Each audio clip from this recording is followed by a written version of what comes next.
Hi, this is Dani Doyle, and I'm here to talk to you about the 3.0 version of Host of the Dark by Theghostcreator. You might have played older versions of Host, but there have been significant overhauls to both the gameplay and story, so throw out basically everything you knew about the game, because everything from the weapons to the maps themselves have been rebuilt from the ground up. Host of the Dark takes place in a world where there are 4 major sentient races: humans, elves, demons, and dragons. And you will get access to playable units from each of these races, sometimes in traditional Fire Emblem classes, and other times in more unique ones. The campaign is split into 2 sections, with part 1 functioning kind of like Lyn mode from Fire Emblem 7 or Siegfried mode from The Last Promise, in that it is a short introduction to some of the characters that will be present in the main story, as well as a crash course on all of the mechanics that Host of the Dark has to offer.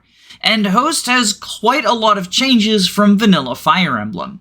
There are no skills in the game, although mounted classes get the Tellius Judgirl version of Kanto, but instead the mechanical complexity in Host comes from the absolute bonkers weapons you get access to even very early on. The newly added breaker weapons give you 15 resistance at the cost of lowering your defense by 10, and this can actually result in a negative defense stat, which is factored into damage calculations, so it's very much a double-edged sword.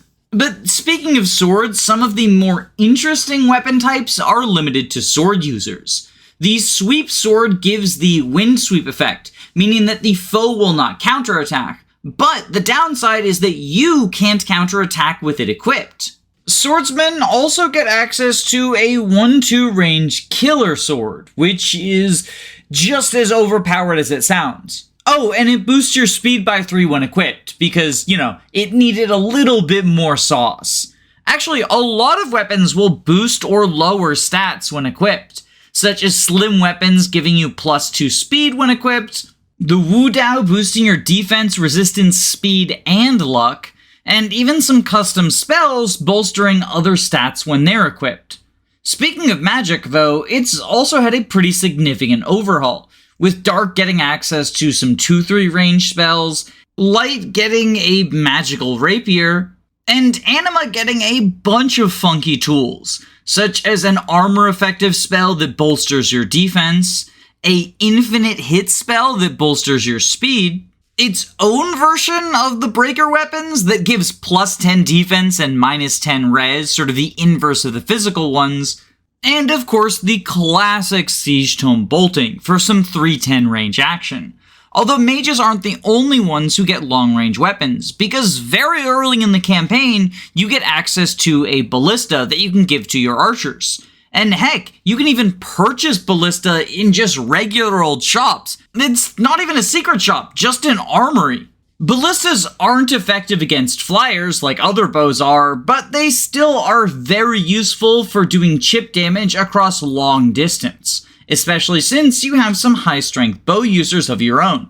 With all of these powerful tools, a skilled tactician can shred through enemy formations with ease, which is good because the maps reward playing aggressively, both by frequently featuring anti-turtle reinforcements you are meant to outpace, and by having difficult to reach side objectives if you go especially aggressive.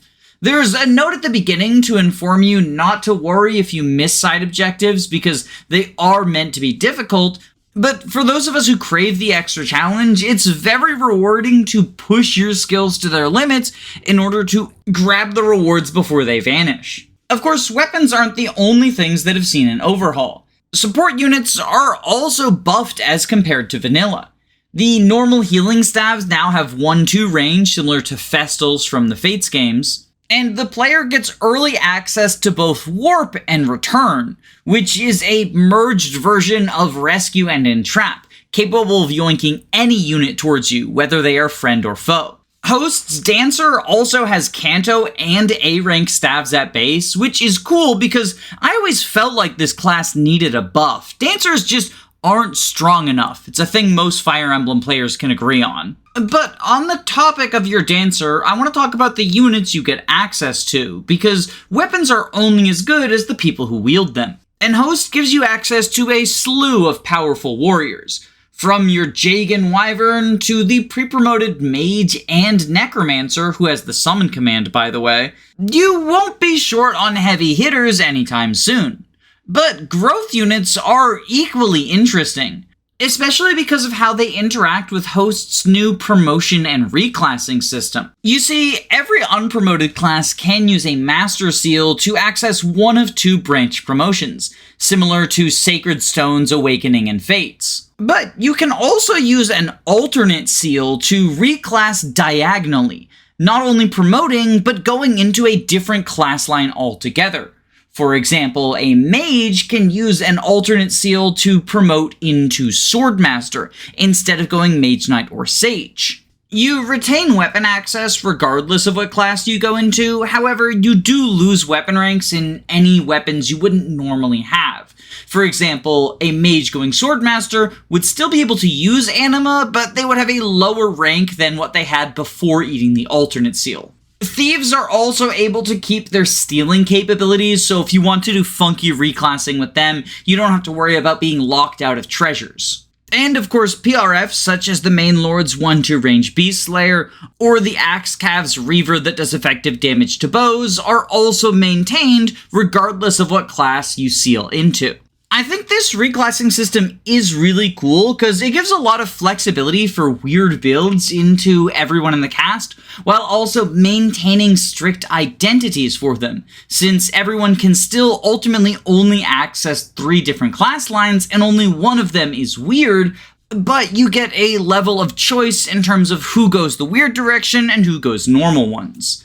Although normal might be a bit of a misnomer because a lot of the class's weapon types have also been reworked. I mentioned that Swordmasters get Canto now, but Paladins have bows, axes, and staves, and Falcon Knights also get bow and staff access, so congratulations Fates, you've merged Kinchi with Falco and got the ultimate flyer.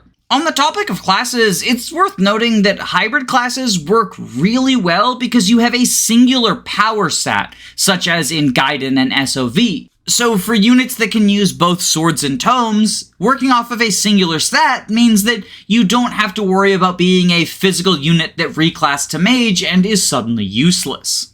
All in all, I was hooked my entire time playing Host of the Dark, and I highly recommend that you check it out if any of these features sound interesting to you. It's a really cool showcase of just how far ROM hacking has come with all of the wacky stuff that you can do without even implementing any skills. And in addition to the standard suite of quality of life features, Host of the Dark features the option to turn on casual mode or fixed growths mode in case you don't want to deal with the hassles of permadeath or RNG screw.